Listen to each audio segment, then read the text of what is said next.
Wells goes on to say, those who assure the pollsters here in America that their belief in God's existence is sound may nonetheless demonstrate by their habits and belief these truths. And I typed them out for you. I'll read them to you, but I typed them out so you can think about it. Number one, God is less interesting than television.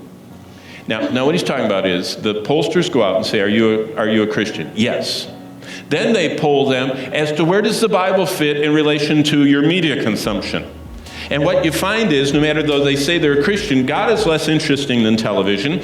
God's commands contained in his word are less authoritative than their appetites for affluence and influence. Affluence, I want more material things. Influence, I don't want to be, out of touch with my culture. I want them to accept me, and I want to be in there as a part of the influence rather than being a follower of God's authoritative word. Thirdly, God's judgments are no more awe-inspiring than the evening news. How do you come up with that?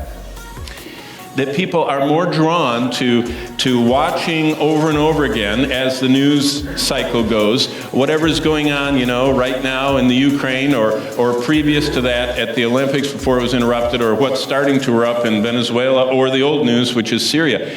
God's word is no more awe-inspiring. It doesn't, like a magnet, grip us than the evening news. They're in fact, the evening news often wins over God.